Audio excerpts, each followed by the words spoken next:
Je vous retrouve les gars aujourd'hui pour les 10 cartes à acheter dans Alliance Inside, l'intuition de l'Alliance, Aline. Oui, c'est 10 cartes aujourd'hui parce que l'extension honnêtement est assez riche. Donc 5 cartes c'était pas assez, donc un top 10 des cartes à acheter. C'est pas un top 10 dans l'ordre, c'est vraiment juste 10 cartes que vous devez récupérer qui seront très utiles dans le compétitif à court terme, à moyen et aussi à long terme. Comme d'hab, le pouce bleu et l'abonnement si vous aimez mon travail. On est parti directement avec la première carte, c'est Regenesis Arcfiend. Alors j'ai mis Arcfiend parce que c'est le meilleur des Regenesis. C'est un petit peu la carte qui fait tourner l'archétype. C'est un archétype qui va sortir dans Alliance Inside. C'est la première fois qu'on a des cartes Regenesis. C'est une mécanique avec que des monstres qui ont 2500 d'attaque et de def et qui ont cette faculté à s'invoquer et à avoir des effets qui peuvent gérer le terrain adverse.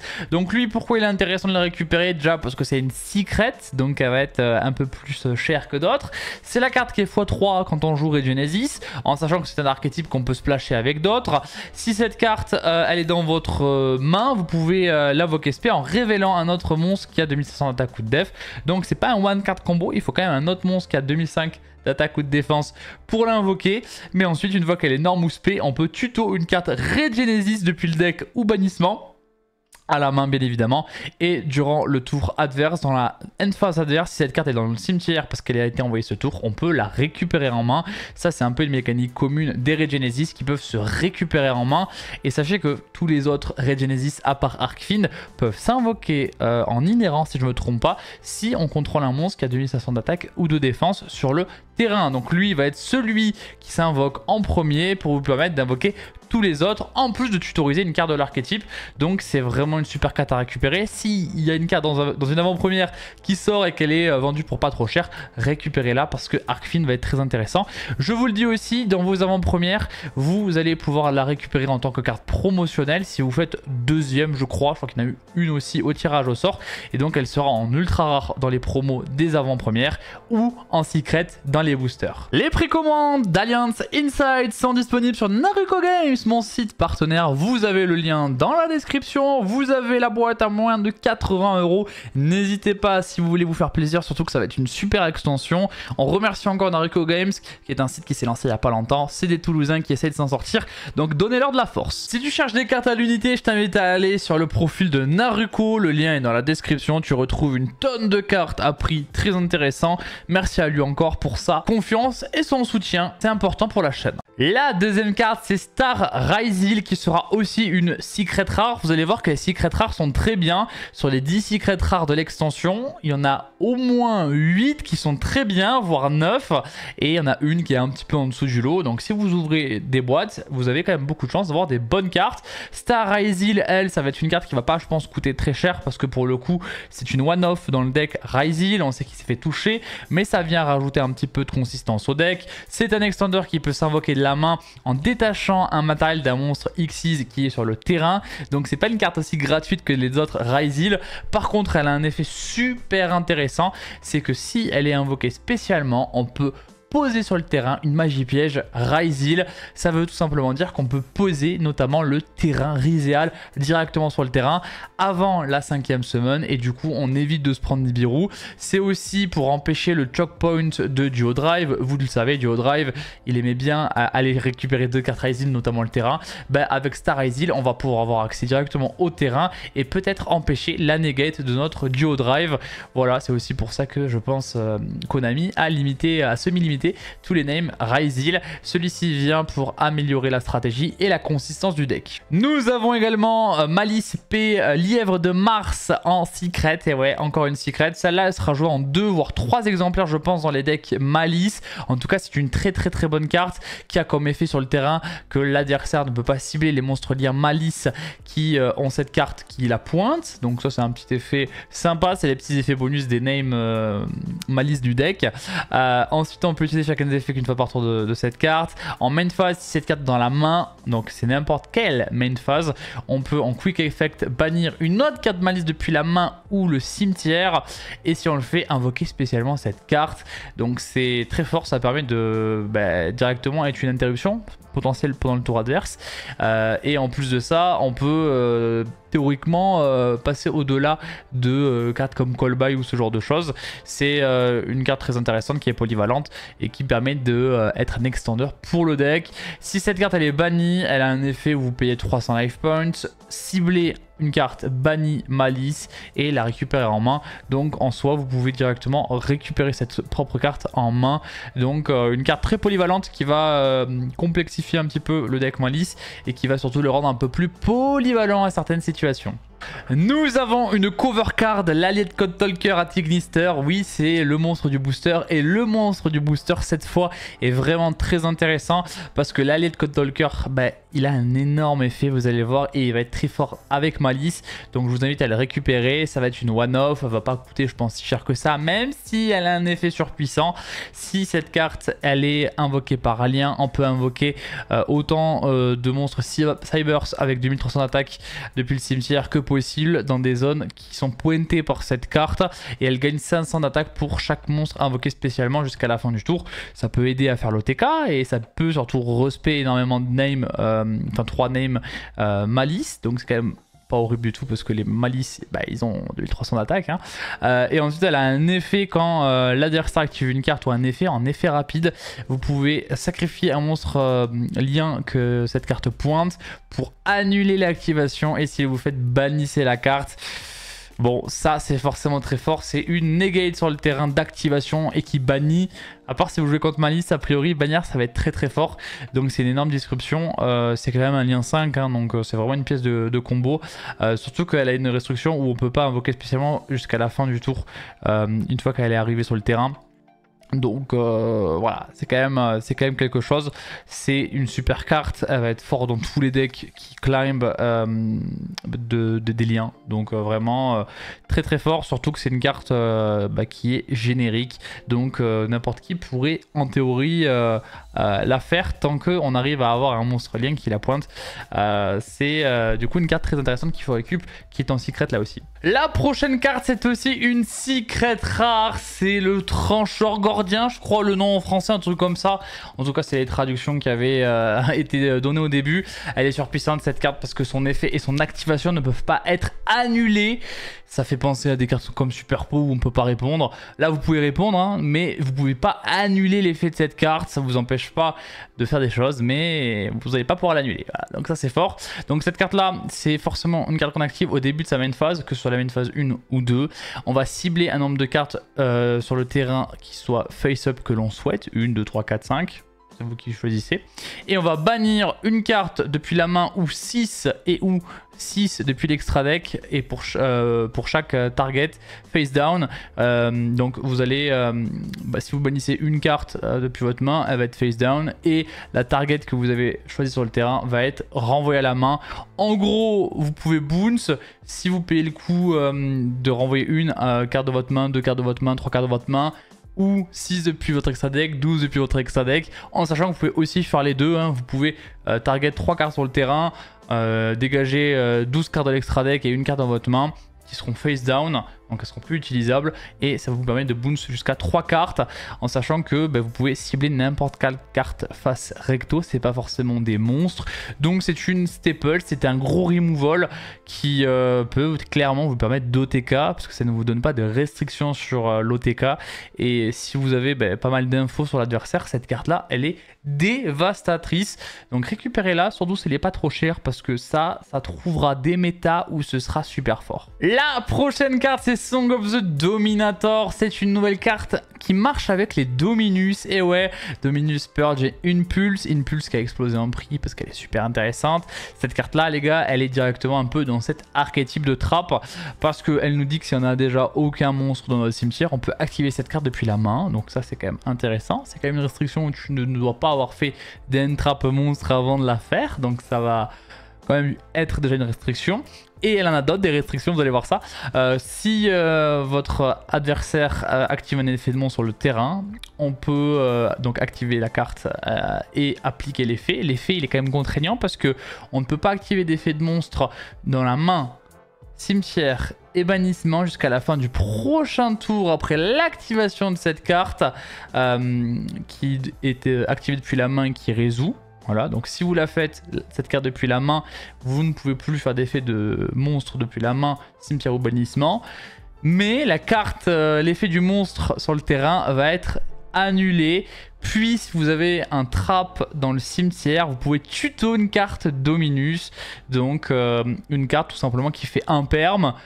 Et si vous avez un piège, ça vous permet de tuto une carte Dominus, mais en contrepartie, on ne peut plus faire que des effets de monstres sur le terrain. Voilà. Donc en vrai, il y a des archétypes qui feront que des effets de monstres sur le terrain, donc ça posera pas trop de problème d'activer cette carte-là. Mais il y en a d'autres où ça peut être un problème. Après, c'est quand même une carte très intéressante qui peut trouver ses formats, surtout qui peut trouver ses decks dans lesquels elle est intéressante. Donc si elle n'est pas chère au début, prenez-la, parce qu'il ne faut pas attendre que ce genre de carte monte en prix pour les acheter.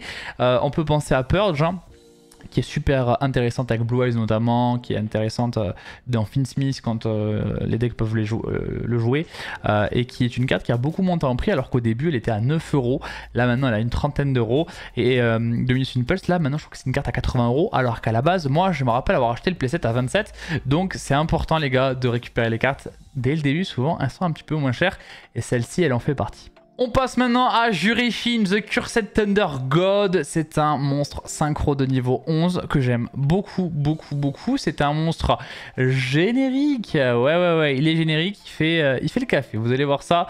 Donc, à chaque fois que votre adversaire active un effet de carte ou une carte, hein, tout simplement une carte ou un effet, on va gagner 300 points de vie à la résolution. Voilà, donc au time.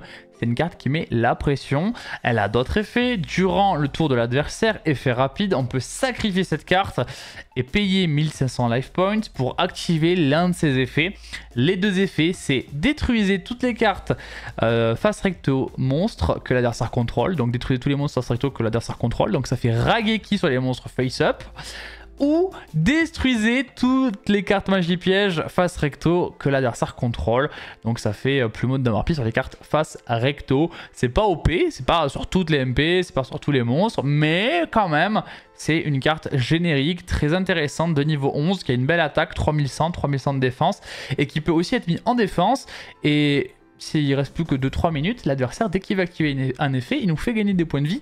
Et ça peut quand même avoir une grosse répercussion, surtout quand en plus, si l'adversaire décide de rentrer en battle phase, d'attaquer, on peut aussi le tribute pour raser son terrain. Et franchement, c'est une bonne carte à récupérer. Ce sera une one-off dans certains, je pense, extra deck. C'est pas une carte à sous-estimer, c'est une ultra rare, donc ça va pas être trop cher. Nous avons une autre carte at Ignister, c'est le backup. Il est complètement craqué backup parce qu'il va pouvoir être joué dans Malice et dans tous les decks Cybers qui climb un petit peu. Si vous contrôlez un monstre Cybers qui a été invoqué spécialement depuis l'extra deck, on peut invoquer spécialement cette carte depuis la main.